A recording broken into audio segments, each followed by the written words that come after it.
So we can all start, and then when the Q&A starts, we'll lose two.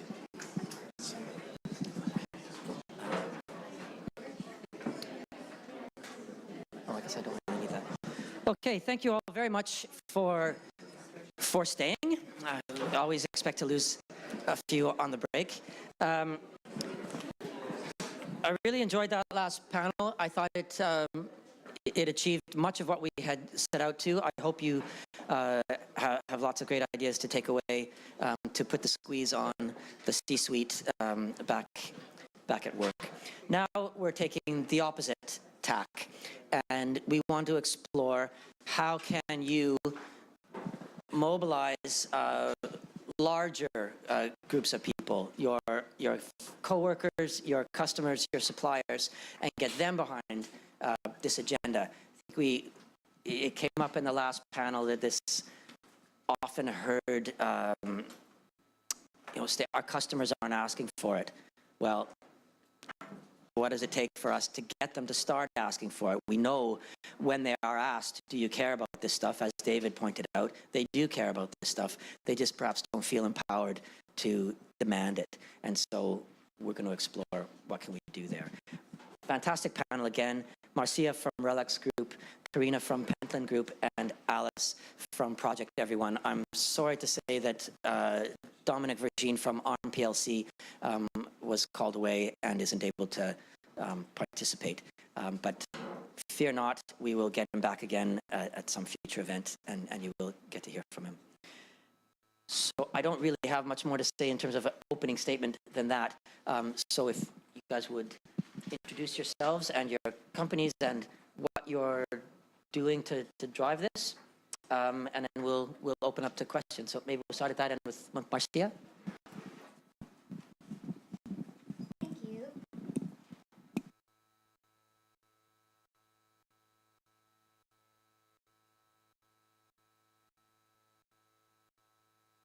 There we go. So I was saying, my name is Marcia Blasiano. I am Director of Corporate Responsibility for RELX Group. I like to joke that we went from a company in 2015 when we were known as Reed Elsevier and changed our corporate name to RELX Group. That transition was from a company that not many people had heard of to one that no one had ever heard of. But usually, if I can find out what business you're in, I can think of a journal or a product or a service or a tool or a show that we do. We are about information and analytics and bringing communities together. We are 31,000 people, and we have 4 business units, and I will introduce them by saying what our unique contributions are to society, because that's our starting point. If you look at our public reporting, we start with our unique contributions. So whether you call that sustainability or social purpose or whatever terminology you want to use, to me it's really about maximizing the positive impact that we can have, and that's certainly what I heard David saying from Aviva, and that's certainly important for us. So the rubric is universal sustainable access to reliable information, and then we are about promoting access to science and health. So we have Elsevier, it's the world's largest scientific information provider. We're about protecting society, so I probably should establish before I tell you about protecting society our digital street cred. And I'm very, very lucky because I am the founding director of corporate responsibility, and I've been at my company a long time, and I've seen the transformation that we have made. I've had an interesting fly on the wall experience of watching us transform from being a traditional print-based publisher to now having over 70% of our revenue from online. And in fact, so important has this transition been that the global industrial classification system moved us from media, which is still how I think of us in terms of some of the really important issues that we have, like editorial content, to professional services.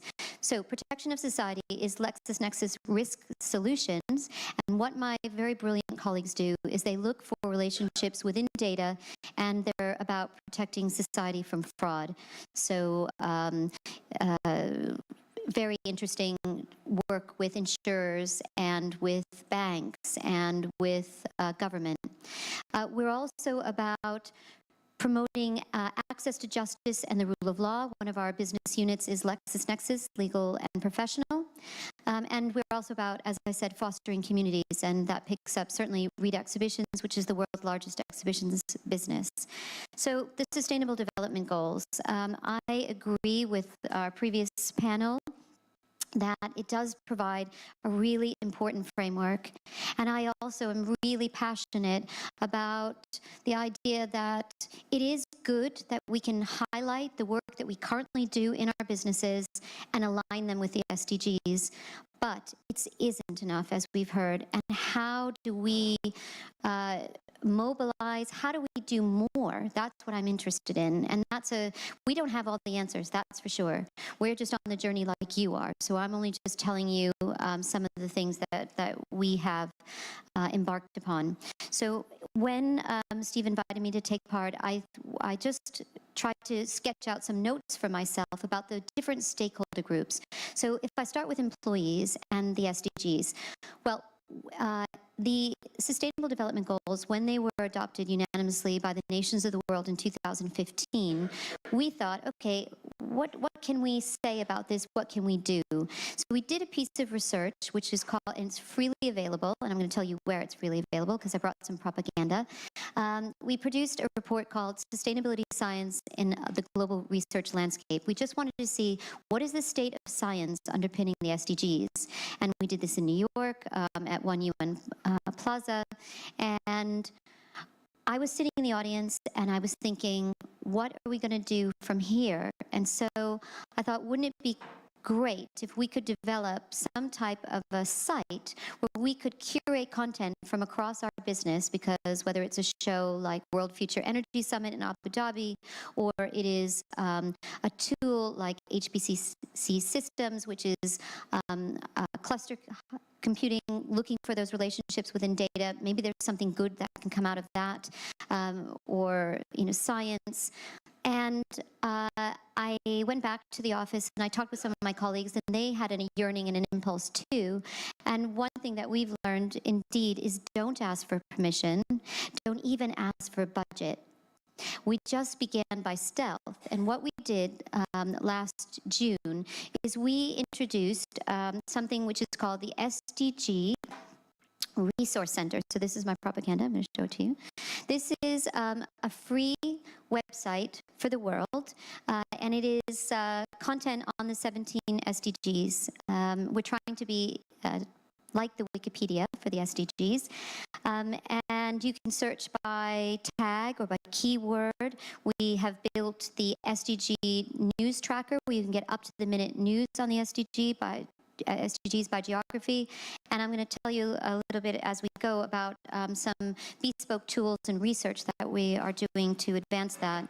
And then along the way, when it came time, we did everything that we could with no money. Then I started scurrying around, and by then I had kind of socialized it within the organization that we were doing it. We put it in our publicly stated objectives, and then I said, oh yes, and then we're going to need a little bit of money to do more of the development, and so we kind of pulled it from here and there. But in the end, we developed this, and it's something that actually our board has been able to get behind, and it's something that has been engaging our employees. But I need to do a better job of that, and my team and my colleagues, we need to do a better job of that so that 31,000 people in the organization know about it. And that leads me on to customers, because one of the things that we've been doing, and what I like to say, and Steve's probably going to tell me to shut up, I should just be very quick. But I like to say that corporate responsibility is certainly not owned by me, and it isn't owned by a very small team where they happen to be based. It's really owned by all those people in our organization, because it's the impulse that they have to get out of bed every day and come to work for us, and hopefully to do good in society by doing our business. So we've been thinking about how can we engage our customers on this agenda. So we set up a network a few years ago called CR as a Sales Tool. So we've got information on our intranet, and then we're trying to engage customer-facing staff. So when they go out and they say, I've got this product, it's very well priced, it's fantastic, but let me also tell you about who we are as a business, and let me find out who you are as a business, and let's see where there are synergies. Can we work together on this? So one of the things that we're trying to do, and this is a publicly stated objective for this year, is to engage customers around the SDGs through our CR as a Sales Tool network. So I've got between now and the end of the year to help drive that forward. So it's something that we're thinking about, and indeed our customers are contacting us, and we anecdotally capture that information. So when we get an RFI, an RFP, or a contract renewal request, we go out to the business owner and we say, how much is this worth? And we can't say, because we answered the question, that we won the business, but we can say that we were a contributing factor. So that was worth, anecdotally, about $50 million worth of business last year. So we don't see ourselves as the cost center, we see ourselves as a service provider to the business. So engaging customers. I think suppliers, we haven't really crossed that frontier yet in terms of actively talking to them about the SDGs, but we've got a supplier academy, and that certainly needs to become one of our modules. And then finally, investors in government. It's certainly created a dialogue. Our investors are asking us about what we're doing on the SDGs. And in terms of government, it's created some really good opportunities to engage as well. So we're talking with the Dutch government, have been trying to help them as they look at calculating their performance on the SDGs with some of the information and tools that we have.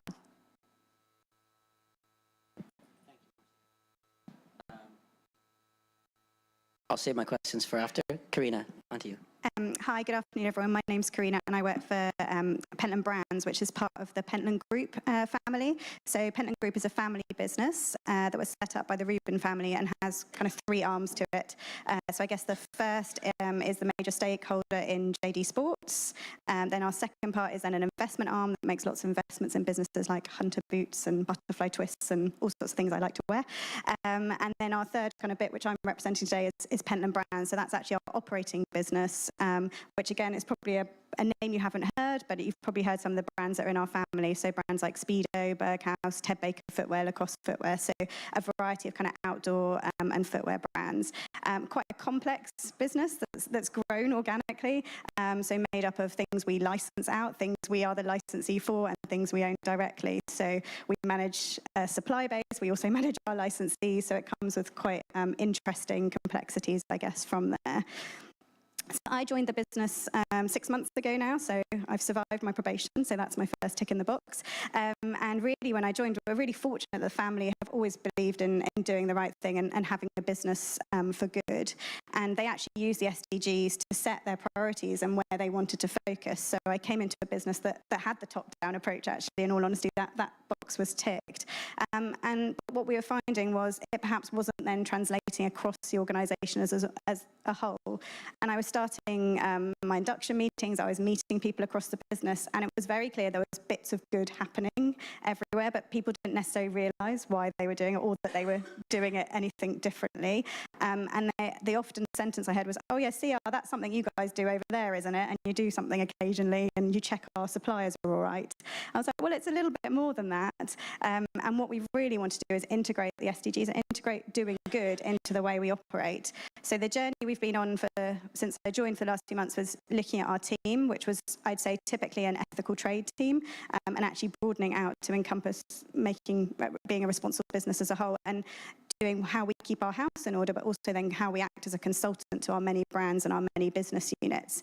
So from that, we have created a new strategy, a new CR framework, and this week is actually officially CR week. So I've taken an afternoon off from all of the activities, which we launched on Monday with a webinar with our chairman and our CEO. So as I said, I don't struggle with my C-level engagement, where we actually introduced why it's important to do good. We took them through the SDGs, our employees. We explained which ones we're working towards, how we've identified them, and taken through that lens of applying who we are as a business, what our strategy is, what the issues are in the world, and where do those come together for us to have true impact, and where we have a right and an opportunity to have that impact. So we've announced it. What we've done is made it into a pledge week. So we've set out 10 pledges that we will make as a business, and then there's 10 that employees can choose to sign up to as well, under the sort of adage that every little change all adds up. So if everyone makes one small movement, it can all come together, which is kind of how I see the SDGs as being that lovely framework of if everyone takes their little bit, we can all come together hopefully and see that change. So we're on a very much in the middle of a journey of explaining to employees, getting that buy-in, making sure everyone at every level understands how we as a business are trying to do the right thing and that they apply that into their everyday work. Oh, yes. Thank you very much, Karina. In between, before we started the program, you will have, I hopefully, noticed that we played a bunch of videos. I didn't get a chance then to acknowledge that they were all produced by Project Everyone. And so, over to Alice. Thank you for your videos. I feel like they're my videos. I have to say, I am not the director in our business. And we're not a business. I'm the anomaly on the panel, probably. So Project Everyone, for people who don't know, was founded by Richard Curtis, the film director who did things like Notting Hill, Blackadder, for those a bit older in the room, but also was one of the co-founders of Comic Relief. And Project Everyone was really born of his kind of feeling that, you know, the Millennium Development Goals were great. Not that many people knew about them, and actually he only really heard about them kind of a third of the way in and thought, hang on a minute, we've got this great new framework, the Sustainable Development Goals. When they're announced, let's make sure as many people as possible know about them. So we were born, I guess, in 2014. Right at the end of 2014, really with the focus on when these goals were announced and agreed in 2015, let's give them the best start ever. So we really started from a philosophy of tell everyone about the goals, and that included business as a really important stakeholder in that work. So we worked, and we still are working with lots of businesses from Pearson, Standard Chartered, Unilever, to get the goals out in a variety of ways. And that a key part of that was engaging employees and giving them the tools that they needed to kind of communicate the goals. So that all went quite well, we think. We had the ambition to get to 7 billion people in 7 days, so the whole world. We didn't get to that, but it was aspirational. But we think we got to about 3 billion in that through impressions and a combination of everything from working with, you know, Google to get the goals on the homepage, to projecting them on the UN building, to creating lots of films that got out and working with influencers from kind of Malala to kind of Meryl Streep. So our philosophy is really how do we use communications and creativity to get people interested, probably not, you know, the people who've always known about these things, but a new group of people.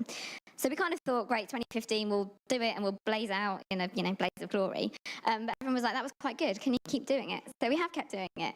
And I think our model has slightly changed, and what we're doing is actually taking a more targeted kind of influencer approach to kind of get to people who could be the key aggregators to get people aware of the goals. So we have found in particular since 2015, we have used different lenses of different goals to kind of communicate. We've had a big focus on gender equality. I don't know if you showed the Freedom film, but that was a big push last year, working with Beyonce and others to kind of really talk about what gender equality means.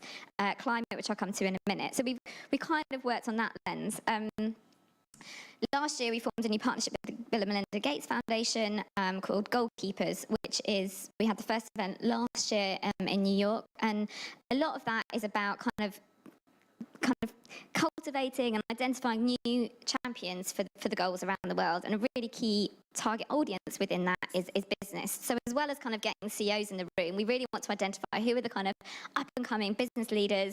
You know, we've got kind of under 40s as a key target, but can go a bit higher, who are really the ones who in the company can say, hang on a minute, this really makes sense, and I'm going to be the ones kind of advocating to get that out in our business. around the world. So that's a kind of key strand of our work, and we're increasingly working in different countries around the world to build that community and help broker partnerships from different sectors. A kind of another bit of our work that's really important for kind of this audience, I hope, is Global Goals Week, which is something we started with the UN Development Programme and the UN Foundation in 2015. So it's at least saying to people once a year, the anniversary of when the goals were agreed in September, let's do everything we can to put a spotlight on the goals and remind leaders from all sectors of the promises they've made, look at what's working, look at what's not, and figure out what needs to happen. So that's happening again this year, and hopefully every year. And really our focus has been kind of, and this is kind of a lot of Richard's philosophy, that when we get to 2020, we need to make sure that we've got all the foundations in place, that we can make a really big noise, so that we don't end up where we were before. Yes, we're probably going to be off track on a lot of the goals, but a kind of a third of the way through, let's make a really big noise in 2020 so that leaders know that we're watching them, expecting them to deliver, and that we're kind of setting out what action is needed. And I really see kind of employees and customers, and it's really funny, isn't it? Because you always think employees and customers are a specific group, but they're all people like everybody else. So how do you use the same tools with a tailored message to kind of enable their engagement in the goals? So our kind of focus this year is on really kind of recruiting as many more new partners as possible, and galvanising those existing partners. And we are doing a kind of a business kind of strand of work, working with Aviva, WPP, Unilever and others to think about what is the kind of the comms product and content that will make businesses' lives easier in engaging their customers and employees. Next year, really thinking about how do we have a real accountability moment, because all heads of state, including the UK, who've said they are going to go, will be reporting at the UN on progress towards the goals. And then in 2020, as I said, really kind of saying, okay, we've done all this groundwork, let's actually activate everybody and do something really major and big. We don't know what that is yet, really open for ideas, that brings all those different sectors together. So I think I'll probably stop there, but I suppose that kind of the 4 points that we're starting from is how do we really make this meaningful? So, it is about impact, it is about delivering on the goals, it's not just a lot of noise. How do we make it relevant to people, whether that's kind of businesses or governments or philanthropists or activists? How do we make it fun? And I think really importantly, how do we make it easy? So I know lots of people have got lots of different priorities, so how do we give people the easy tools? And, we developed the icons and this thing, which you probably can't see. How do we give people the tools that makes it as easy as possible for them to integrate the SDGs in what they're already doing and give them an extra little push to do a little bit more? Stop there. Thank you very much. I have questions, but I would prefer to hear from you all. So I'm prepared to give up the floor if anyone has a question right away. And if not, so, oh, was there one? I'm sorry. Hi, Please thank you. introduce. Hi, I'm Anna. I'm from King's College London. So I heard a contradiction because I heard you saying, Alice, on how there should be more awareness about the SDGs and how companies can do that. But then in the previous panel, I heard Nikki saying companies can do it internally without mentioning the SDGs. So how can we kind of weigh these two opportunities or these two challenges? Thank you.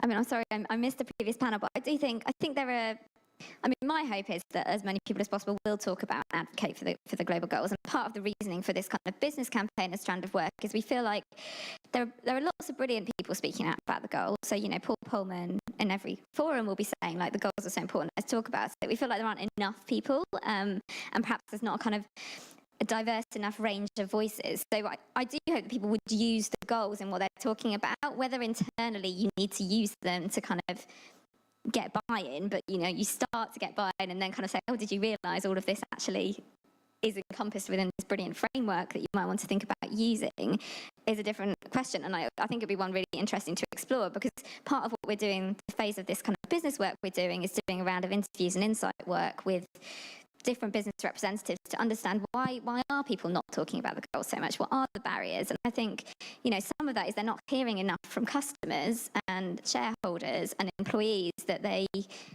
matter and that they're important and they want to see their business leaders using them. So I think it is a really interesting kind of tension to explore, but definitely from a kind of comms perspective, as many people who talk about them use them publicly as possible, the better.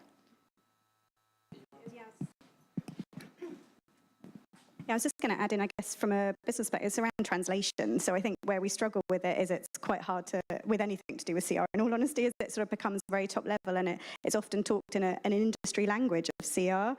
And what we find with our employees is they don't feel that proximity to it. It doesn't really relate to their day-to-day life or their values or their beliefs, because it is sort of in jargon, I guess, on occasion. So it's sort of using them and translating them into meaningful conversations with your employees and into their day-to-day work and lives, and making the connections. And I think that's probably, I guess, where sort of you've been alluding to as well, Nikki, that it's how do you make sense of it. So the CR approach that we have, or the goals, it changes depending on who I'm talking to as to the way I'll be messaging it, because I have to learn to talk in their language and understand their point of view. So I think that's probably more the tension within business for it. Yeah, I would say that there won't be one way. And in some organizations, there will be external drivers that are perhaps forcing the hand of management, and in others, they'll be driven by other factors and horses for courses. Hello, I'm an architect. My name is Sumita, and I've got several hats, but I'm asking you this question as a member of the Royal Institute of British Architects. Now, from the sort of top-down approach, the RIBA has embraced the UN Global Compact and as an institute. Now, we have lots of small businesses, like self-employed architects. So lots of businesses sort of having 1 to 10 people, so micro businesses. And what I'm a member of the Sustainable Development and Ethics Commission of the RIBA. And we're trying to get these small practices, which comprise the majority of RIBA chartered practices, to embrace the UN Global Compact goals. And we're finding it very difficult. We've been working for months on this. The thing is, I think you mentioned this word, which I like very much, easy. How do we make it easy for small businesses to embrace this? Does someone want to take that on? I think it is a challenge, but it's about understanding what they're currently doing and what their priorities are, and some education, because as we saw on Steve's opening slide, there's so little awareness. Keep going at all the great work, Alice, that you're doing, because it's so necessary. And I don't know if you've had the experience of talking to anybody that you know in your family or in whatever network outside of the one that we're in today, and you say Sustainable Development Goals, who, what? I never heard of that. So there's some education work that has to be done, and then it's, I think, about understanding what they are doing and how they can maximize that. Because indeed we heard, and as I've said, from what I feel is so important about not business as usual, but there's maybe something, there's a principle of additionality. What could they be doing? Or is there a problem that they've been wanting to tackle, and is there someone that they could tackle it with? One of the ways that we are approaching this is using our convening power to run these SDG Inspiration Days. So we launched the SDG Resource Center last year in June at the South Bank Center. We thought it was also interesting to go to a non-business venue.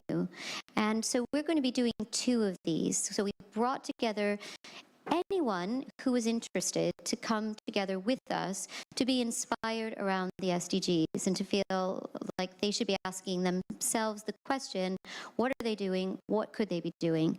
So we're going to be doing one in October in Silicon Valley around disruptive technology to advance the SDGs, working with Singularity University, which is an interesting network that is about bringing business, individuals of all ages together to think about how they can be catalysts for social change on a big scale. Hopefully the Global Compact, representatives of peer companies, government, etc., to come together as the choir to think about how we can work together. We're also going to be doing an SDG Inspiration Day in the Netherlands on the 7th of November, so if anyone is interested, please let me know. And the idea there is around partnerships for the SDGs, looking at partnerships around the key areas of finance and looking at ways of collaborating on disruptive technology as well through partnerships and just philanthropy and ways that we can bring different stakeholders together to think about, I didn't know that you were doing this and I didn't know that you were interested, but maybe we can do something together. So that's us just trying to bring people together within our own sphere of influence to make a difference. And I've got to believe that that's possible, and clearly that's what you are doing. So that would be my suggestion, is just trying to understand what they are doing and breaking it down for them. Yeah, and I guess I've had a lot of discussions with marketeers actually in a similar way of how do we do something for our consumers to be part of. And I think one of the things is finding out common goal or common impact. So maybe your role as the Institute would be to say, well, actually, what are the skills we have in the work that we do collectively? What are the issues? Where do we see that sweet spot that what we're good at, what we stand for, what we believe in can really have a positive impact on society? And maybe set a goal or a target or something that you collectively can work towards, because I think when you're a small business or on your own, it's much harder to tackle some of these things. But if you feel there's a collective bigger aim, you can jointly celebrate, you can feel supported. And I think having that key target really helps. Everyone wants to be part of something and know what their role is. And maybe that's the responsibility for you guys, is to set that and give people the chance to have a role in something bigger rather than being so scary and doing it on your own as the smaller entity. Yeah, I think one of the great things now about my job, one of the challenges also, is there are so many SDG initiatives around, and it can be really hard to know where to go. We're doing a lot of work on young people's engagement at the moment, and there's every day I'm like, oh, there's another new youth way to engage on the SDG. So I guess some of it is is there a place, and maybe it's the UN Global Compact for Business, where you go and it's a one-stop kind of shop that's here is the kind of global goals over you need, here's some tools, here's some signposting, depending on what your challenges are. And I think that's kind of happening. I think it's also understanding why they're not adopting them. Is it that they don't see the relevance, or is it there's not enough incentive around it, not enough recognition? And that's one of the things we're looking at the moment, particularly working with the UN, and as part of this Goalkeepers initiative, we have the Global Goals Awards, which is in its third year, and that's less about recognising business, but we're looking at where are the other platforms that we can recognise business. So we always do something at Davos every year that actually says, let's bring together people who are doing great things, and let's bring in a few more so they can see this can really make a difference. So I think it is a lot about tools and is a lot about relevance. And I guess, I don't know, I've seen some of the more trade bodies like GSMA, the mobile bodies, done a brilliant job of getting all the info out from their members, having a brilliant report that's really looking at each of the goals and having practical examples about how you can actually drive them forward, whether you're an SME or whether you're a corporation. So also sharing what are some of the best practices, I think, is really important. But yeah, it's not an easy one. It's really difficult. So. I have some personal experience in this space. In my former life, I did run a small business, and certainly in my experience, many small businesses will want their business to publicly reflect their personal values. And so the connection to the SDGs is just awareness, first of all, and many of these people, just by making them aware that these goals exist and this is a global initiative that they can be a part of, may just be enough. But I also already wrote down before you said it, incentives, because I think that's even the most well-meaning small business person has employees to pay, and will always have to have an eye on the bottom line. And it was interesting, I think, Marcia, you spoke more about employees and customers, and the supplier piece. It seems like there's leverage there, and certainly in terms of incentives, it seems to me a lot of, we've already heard it in the last panel, how aligning with the goals can help with recruitment, so there's a clear business driver in that. And I would think if you were in a B2B scenario, if the big B was interested in these issues, then it would be rational for the small B to to have a good story to tell about the goals and what they're doing about it, and they would have to translate into business benefit. But can we take that smaller down?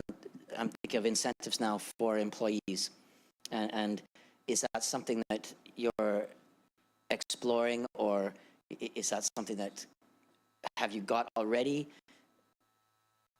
sustainability incentives for management in your companies?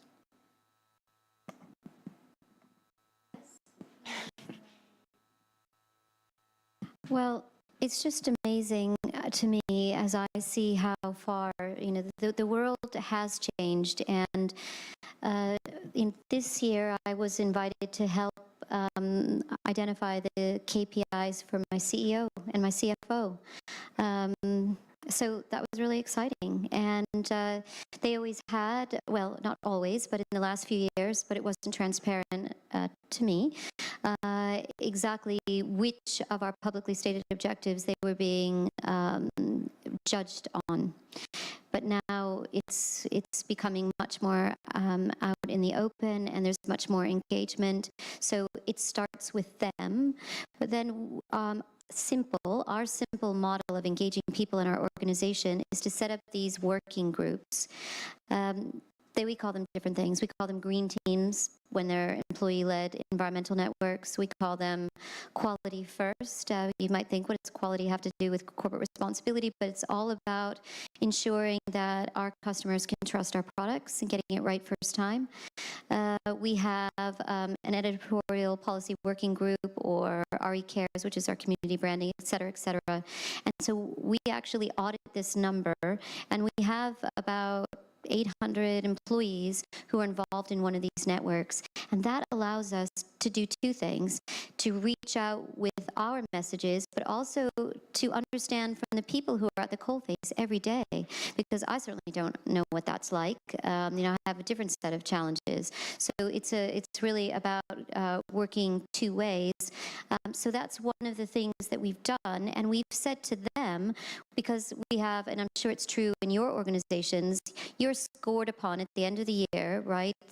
The company's goals, and then your personal goals. And what we're encouraging people who are involved in one of these networks to do is to say, one of the things I want to be judged on is my involvement with one of these networks that is helping to drive our responsible business practice. So we bring it right down to the money that they earn. Over and above that, we do a lot with awards, and it's amazing because we all, why do millennials not care as much about, working to get the most money, as we hear, but really to work for a good organization, is because it matters to them. It matters to all of us personally. So we can do a lot with not a lot of money by giving these awards. An example is the head of our Chief Technology Forum, who's a woman, has just launched over the last week our Accessibility Champions Award. So we have a work stream, a working group on accessibility. We want to make sure that all our customers can use our products regardless of their physical ability. And so this is the first time that we're going to do one of these awards, but we do it in other, our CFO is our Chief Environmental Champion. He does something on World Environment Day, and he highlights the environmental champions. And it's just a way of engaging people in a really simple way. Yeah, so I guess we're quite similar as well. So we have annual awards, which sit, and this year we launched 4 new principles for the business, one of which is called In Good Conscience. So it's all about doing the right thing in every way that we operate, not always taking the easy way. And so as part of that, there's an In Good Conscience award. And then what we've managed to do is through the 1-year plan, so your annual review, in the same way that everyone does, you have to actually put in what you've done to sort of meet that 4th principle. So actually every single person in their performance review will be talking about their commitment to our CR agenda and our framework. So it's kind of the behind the scenes kind of prodding, I guess, in that sense there. And then lots of public celebration and storytelling and really sharing the stories and encouraging our employees to talk about the work that they're doing. So they lead by example and they feel proud of what they're doing. And over the years of doing this in a multitude of different businesses and different sectors, I've always been fascinated at how well a certificate's received still to this day. And I'm still always surprised when I walk past and see someone with their CR certificate proudly up, which we used to just do to say thank you. And I've done it many times. And it's still saying thank you can go beyond anything else sometimes as well. Great. Marion, I saw you had your hand up.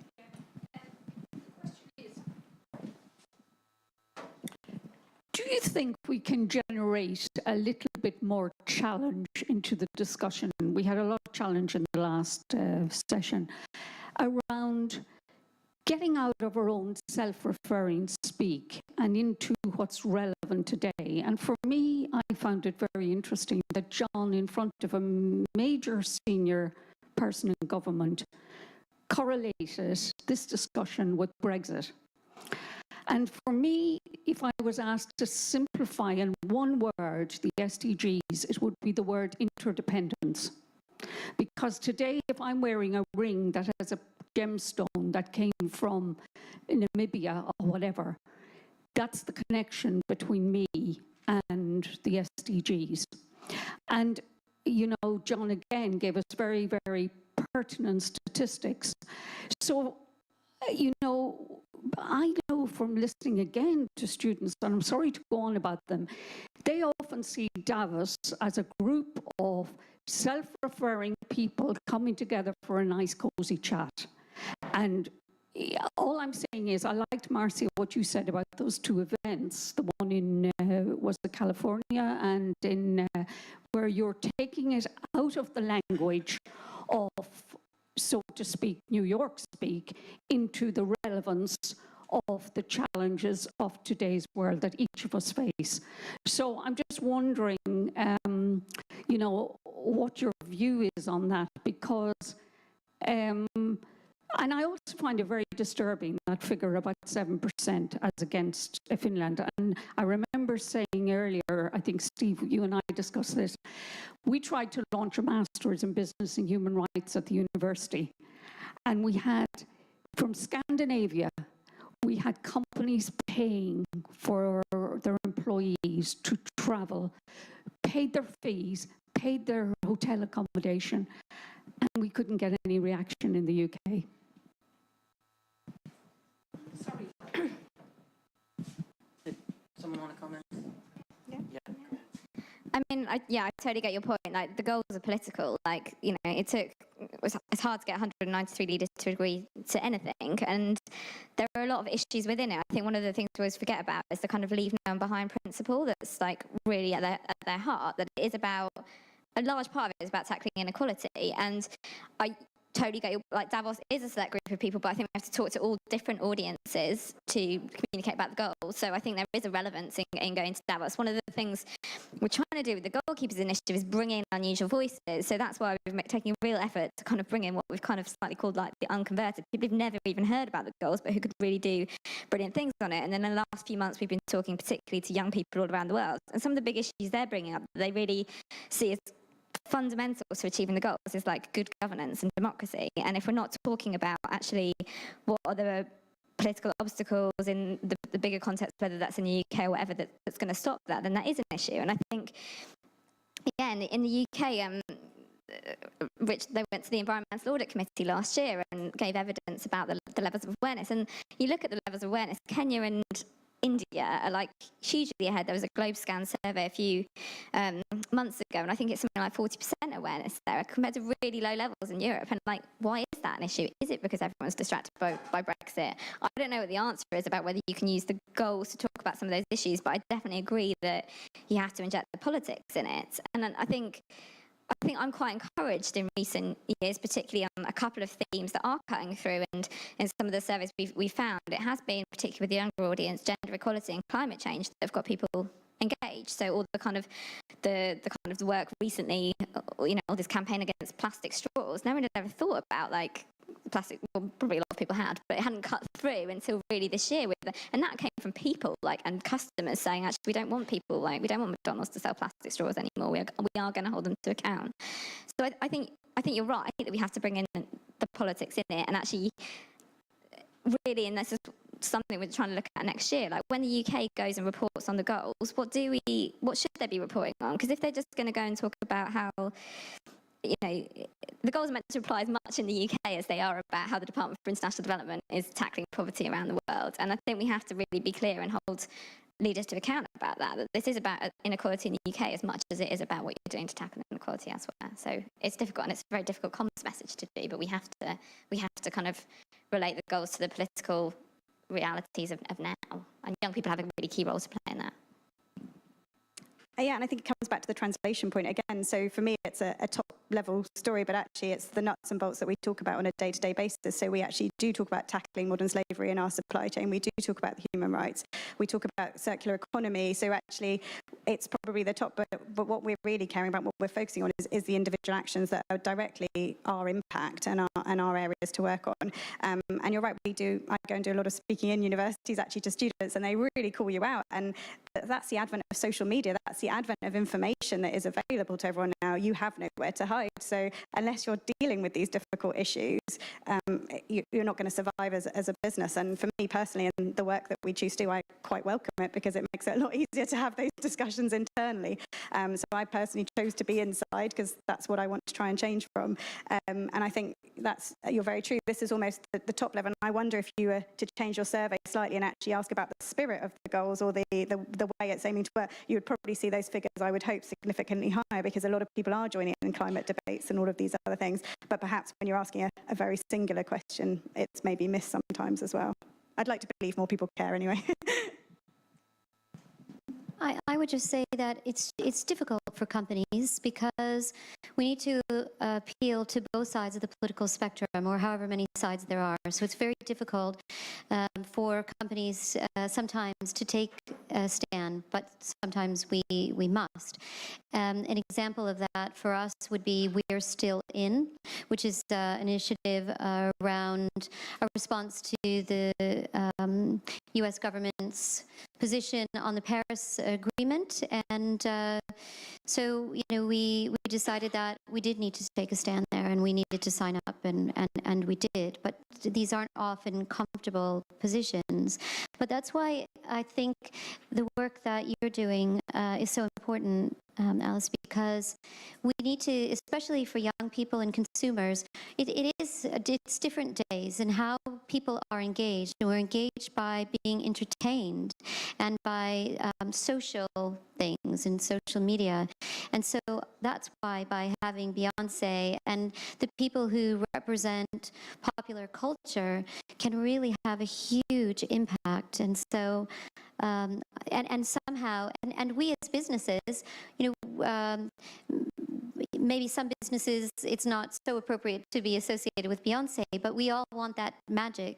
So there probably is that sweet spot, as you were saying, about finding, how business can engage with opinion formers and trendsetters that we would never necessarily come across in our day-to-day existence. So using our expertise and our power with the power of individuals who can command the attention of legions of people.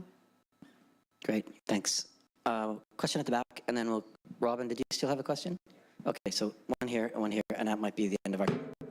Yeah, thank you. My name is Theokas Mora. I'm the inventor of MDG Game 8 years ago for the UN, got a UN award for that, and also SDG Game if you Google on the App Store. So if you search on the App Store, SDG Game helps to create awareness for the SDGs. When I was working for the MDGs and now SDGs, I realized there were three core reasons, three key categories of reasons why we didn't achieve all the MDGs and why we're not achieving the SDGs now.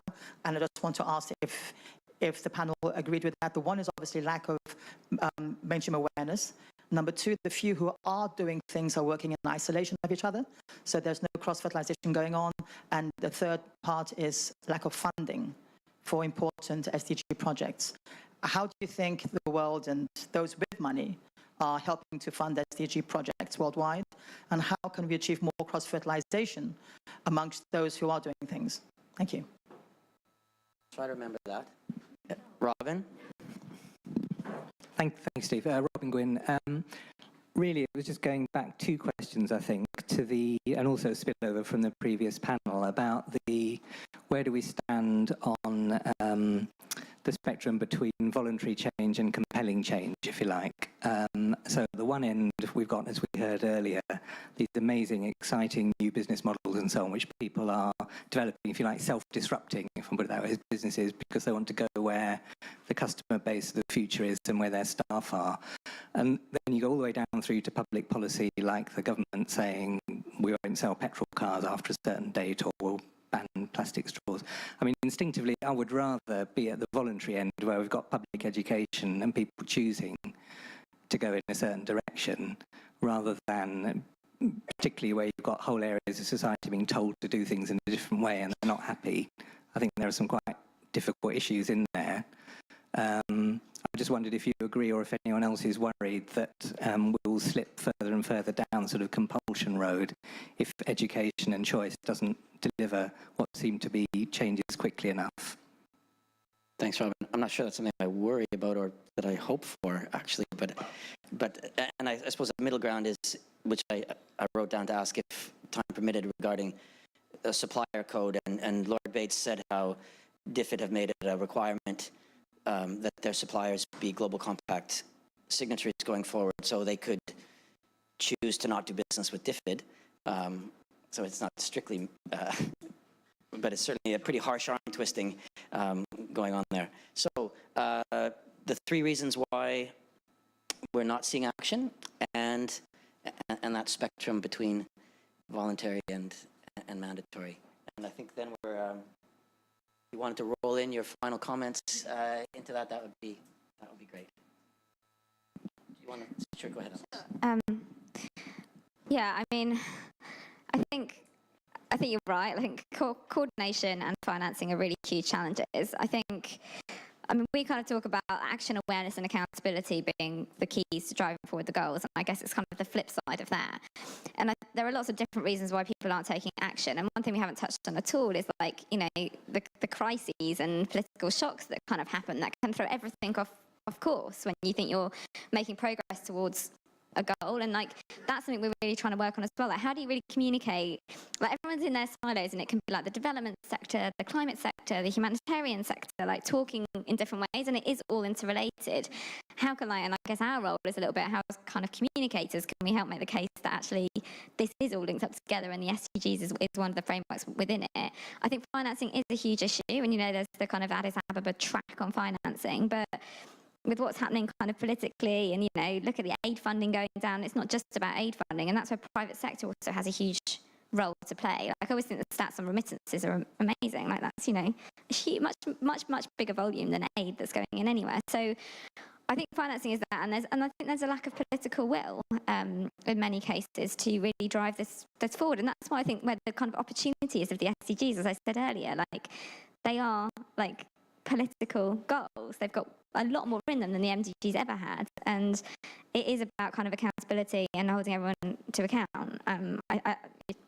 I think that. So there are lots of big challenges. I think coordination, and I think that's where the UN should and could have a particular role to play. They can only go so far because they have got 193 states who are, you know, they're an entity that kind of serves them in many ways. But I think coordination has to kind of sit at that level, and then bodies like Global Compacts on the business side can really help that. But I think it is about breaking the silos down and bringing different people together.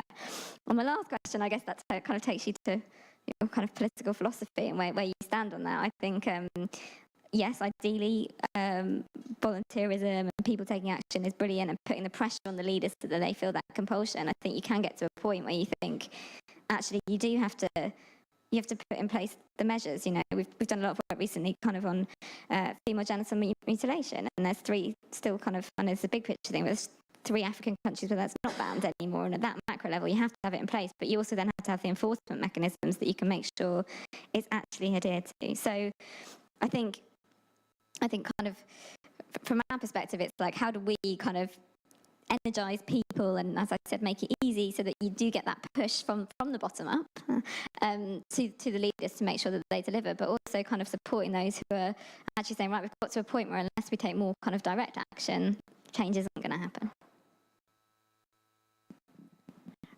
So I think really sort of to answer both of them, I think it's, for me, the two key things around proximity and flexibility. And there isn't one size that fits all for this approach to doing the right thing and being a responsible business. And actually, legislation will drive some where you will just never see voluntary, in all honesty. And it can be a useful tool. And equally, I would even argue sometimes, is voluntary truly voluntary, or is it feeding off pressure from media, from their employees? You know, what is really voluntary at that end of the spectrum as well? And ultimately, I think the focus is on, well, what are we trying to achieve? What is the impact we want to see, and how will we get there on that journey? And by setting kind of a framework or an overarching aim to get there, that's where you can start to see collaboration. That's where you can bring people together. But unless it's flexible enough for people to have their role to play, and I think perhaps maybe being clearer on actually this is a goal and we need X, Y, Z to do it, how will you play your part? I think that's sort of where you'll see it come. And sometimes that can be voluntary, sometimes that can be legislation. But I know certainly from the Modern Slavery Act, we've seen huge amounts of change because of that. And it's spilled over into a much wider kind of ethical trade debate as well. And equally, from a funding perspective, legislation can drive that as well. So the apprenticeship levy is opening up all sorts of sort of social impact opportunities because businesses have to pay a tax. So there are ways of finding funding for some of these things through legislation as well. So unfortunately, I guess, as is always in CR, there's never one answer, and it's about looking at the variety of lenses. Well, it's a good question about the financing. Certainly, there is an important role for business. And just as we were saying before about the association of business with cultural influencers, there's an important opportunity for business with the different houses of the United Nations, because there is a halo effect, and so there's an opportunity, and I think also a recognition that, you know, business is and can be very effective, and so that there's an opportunity for partnerships that could develop more in the future, and beyond things that are purely philanthropic, where there's a win-win for both sides. And then in terms of the enlightened self-regulation, or as my colleague from Pentland was saying about the benefit of legislation helping to drive things forward, I would agree one of those pressure sources is our investors. And actually today is a bit of a historic day because we have just ceased, I don't know exactly when it will take effect legally, but we have been Anglo-Dutch, and we have now become a PLC-only company, which has been approved by our two shareholder groups in the Netherlands and in the UK. But when I recently have said to one of our Dutch investor groups, please still come if you can. I'll give you the Eurostar ticket to come and address our AGM as you have always done, because it really gets the attention of the board, even though they buy one share to be able to come and have a voice and push us and prod us, and it's very, very helpful. But ultimately, sometimes you just need the law on your side to say you must do. And then maybe just finally a wrap up in terms of back to this theme about partnerships and understanding where your expertise lies. We've been very fortunate to work with Steve and the UK network of the Global Compact on these rule of law cafes. They've been really fun. We've kept it super, nothing like this, where we've probably been trying your patience with people talking at you, but we have gotten around a table and we've just talked about our challenges in going beyond legal minimums to advance the rule of law. And we serve really nice pastries. And we're going to serve PIM. So if you're interested in coming to our next Rule of Law Cafe, we're breaking out a breakfast and we're going to the hard stuff. But we're going to do one of these in Malaysia. We've just done one in New York. We are hopefully going to do one in Nigeria upcoming. And so it's a great way, and it positions us well with a bunch of stakeholders, including customers. Check our next newsletter for details on the Rule of Law Cafe in August. No, we're right at the last test. We're slipping from schedule. Please join me in thanking my fellow panelists. I have just a few more slides to whip through very, very quickly, and then we're on our way. Okay, here's the clicker. I hope that from the two panels already you've got a few ideas to take back to your companies to help to advance this agenda, but there are a few more things. We thought just a few more resources, so I think we've possibly beaten this to death now, so if you're not already a member, do talk to us. The SDG Compass was a tool that was launched in 2015 along with the goals. It was a UNGC, WBCSD, GRI collaboration, and it really is an excellent entry point into the goals and how you can engage with them as a company. The website is at the bottom, and I encourage you to take a look at that. Another great tool that's come out of UNGC is a blueprint for business leadership on the SDGs. It's a fairly massive 178-page document, but it's been launched as an interactive website. It allows you to dive into each of the 17 goals and find practical examples.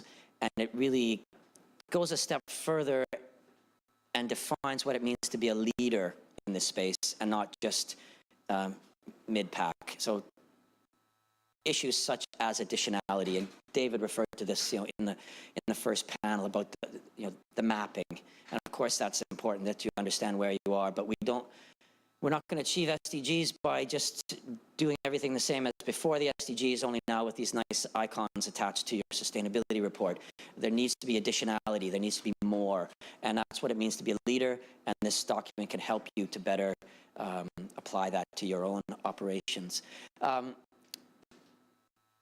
This report on SDG reporting came out last year, a UNGC GRI collaboration with PwC doing a lot of the heavy lifting. This first document identified all of the indicators and reporting frameworks relevant to the SDGs. The next piece is coming out at HLPF, I believe, so in July, and it's going to be a reporting framework for business on the SDGs. It should be a tremendously useful document. You can start from that framework and then make sure your actual activities give you something to talk about within it. It could be a very useful guide, not just for reporting, but for how you approach this agenda. I urge you to look at it. And the fact that it's GRI and UNGC collaborating on it, two of the largest sustainable business reporting initiatives. Hopefully this will be something that we can converge around and not have a whole bunch of different reporting frameworks to confuse you with. Alice mentioned GSMA, and of course we already know Project Everyone. This is an app, and I thought it was funny that John mentioned his inability to rhyme off which each of the goals are, and I wouldn't be surprised if that was a problem that we all have. Certainly I do. And that's why I have this app in my phone, so that if I'm in a meeting and somebody mentions goal 11 and I forgot what the targets are for goal 11, I can discreetly have a look at this app and look like I know what I'm talking about, even when I don't. So it's a really handy resource, and it doesn't take up a lot of space in your phone. So definitely worth looking at. UKSSD are the UK Stakeholders for Sustainable Development. This is an organization I sit on the steering group for. It's UK-based, and it's very far-reaching.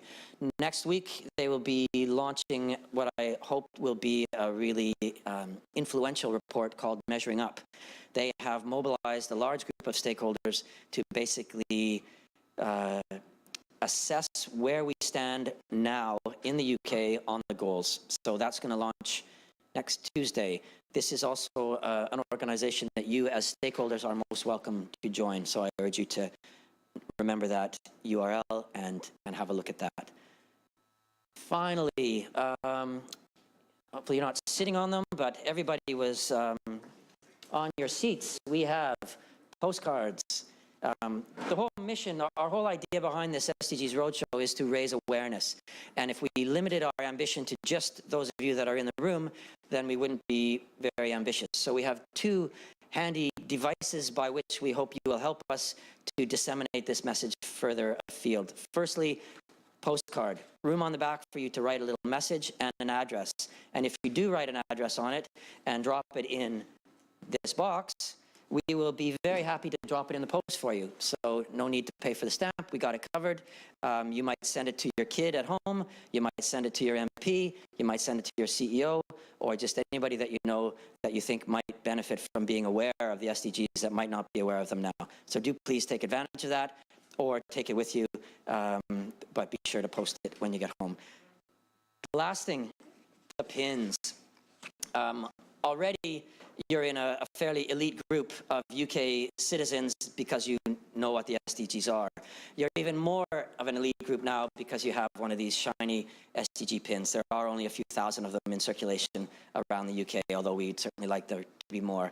To date, I've seen 2 people, other than myself, on the tube with an SDG pin. I hope that I will see 100 more in the weeks ahead. And when somebody says to you, nice pin, you will take that as an invitation to proselytize on the SDGs and win them over to our side so that they know what it is. They go out looking for more, and when they get back to work, they'll try to change the way things are done there. Thank you all very much for coming. I hope you found it a worthwhile afternoon. Special thanks to David and Aviva. He was just there. Oh, there. Oh, he's gone there. For hosting us. Yeah, he's in the other room. This is for you, David. We have to be out of here at, well, we were supposed to be out of here at 5, which unfortunately limits our ability to wine and dine. So to address that, we booked a room at the Hoxton Bar and Grill, which is, as we exit, which way do we go? Straight across the park. We booked a room and we have some snacks.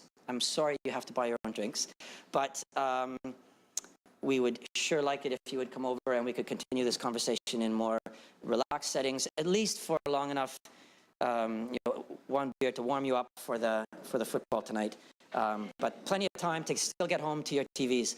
So I hope we'll see you over there. If not, I hope we'll see you at our next event. Thank you.